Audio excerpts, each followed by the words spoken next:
안녕하세요. 법무법인 성지 파트너스입니다.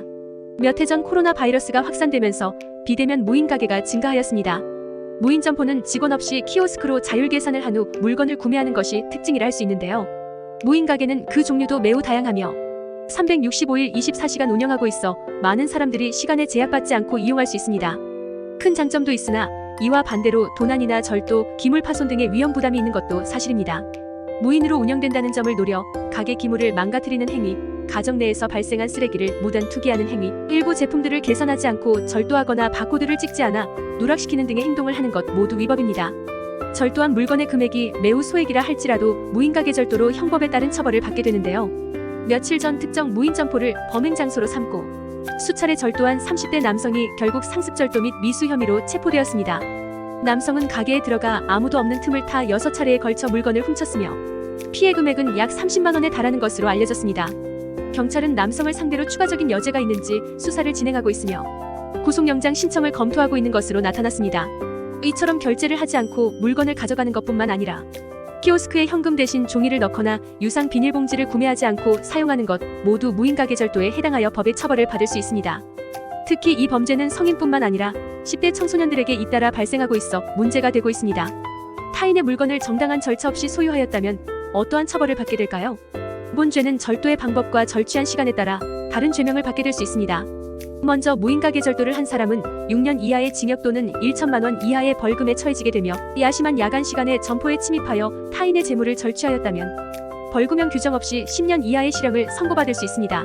아울러 무인가게 절도를 하는 과정에서 흉기와 같이 위협적인 물건을 소지하였거나 2인 이상이 합동하여 타인의 재물을 절취하였다면 1년 이상 10년 이하의 징역에 놓일 수 있습니다. 덧붙여 야간에 건조물 일부를 손괴한 후 타인의 재물을 절취한 때에도 동일한 형에 처하게 됩니다.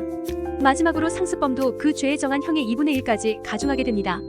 게다가 본 죄는 친고죄나 반의사 불벌죄에 해당하지 않습니다. 그러하여 상대방이 처벌 불원서를 제출하는 등 처벌 의사를 철회했더라도 형사적 절차는 그대로 진행이 됩니다. 하지만 상대방과 합의를 하는 것은 상당히 중요합니다. 피해 복구를 위해 노력하였다는 점이 인정된다면 양형으로 작용되어 최종적 형량을 선고할 때에 유리한 사유가 될 수 있기 때문인데요. 하지만 무턱대고 합의를 하는 것은 올바르지 않으니 지양하는 것이 좋겠습니다. 무인가게 절도 범죄는 영업장 내부에 CCTV가 설치되어 있어 비교적 혐의가 명백하게 드러나는 사안입니다. 고의적으로 물건을 훔치는 장면이 촬영되어 있다면 면책을 바라는 것은 더욱 어려우므로 법적인 절차를 진행하기 전 초기부터 조력자와 동행해보는 것을 권유해드립니다. 절도 혐의를 받은 의뢰인 N씨의 사례. N씨는 지역 공무원으로 근무하고 있는 자로서 늦은 새벽 허기를 달래고자 무인 점포를 방문하였습니다. 본인이 원하는 물건들을 모두 장바구니에 담은 후 계산을 하였고 비닐봉지에 담아 가게를 나오게 되었는데요. 다음날 아침 가게에 다시 방문해보니 본인이 비닐봉지에 물건을 담아가는 장면이 찍힌 사진이 벽에 붙어 있었으며 하단에는 경찰에 신고하였다는 내용이 적힌 글을 보게 되었습니다. 알고 보니 물건을 담아갈 수 있는 비닐봉투를 유상으로 판매하고 있었던 것이었는데요.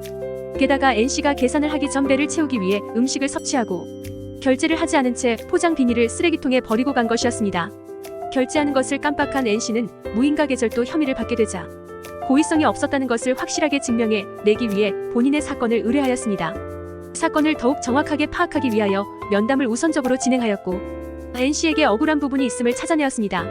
N씨의 절취 행위로 인한 피해 금액은 약 5,000원 정도로 매우 소액이라는 점과 고의성을 가지고 물건 계산을 안 한 것이 아니라 평소 습관대로 먹고 난 음식 포장지를 버리게 된 것, 사건 이후 점주에게 연락을 취하여 본인이 섭취한 음식값을 모두 지불하고 사과의 말을 전달한 점 등 노력한 부분이 있음을 강조하였습니다.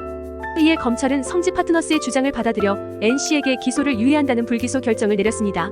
N씨는 공무원으로 일을 하고 있어 벌금형 이상의 유죄를 받게 될 것을 매우 걱정하고 있었는데요. 아무 생각 없이 한 행동으로 공직 신분에도 해가 발생할 수 있음을 빠르게 판단하여 초기에 대처할 수 있었습니다. 이처럼 착오 혹은 미결제 등의 이유로 조사를 받게 되었거나 억울하게 누명을 받게 되었다면 사실에 대하여 적극적인 자세로 임할 수 있어야 합니다. 그 외에도 필요한 자료 등도 수집해야 하는데요. 사안에 맞는 대응 전략을 구사하고 싶으시다면 솔루션을 제공해 줄 수 있는 법률가에게 현실적인 조언을 경청해보는 것이 큰 도움이 될 수 있습니다. 이상 법무법인 성지 파트너스였습니다. 감사합니다.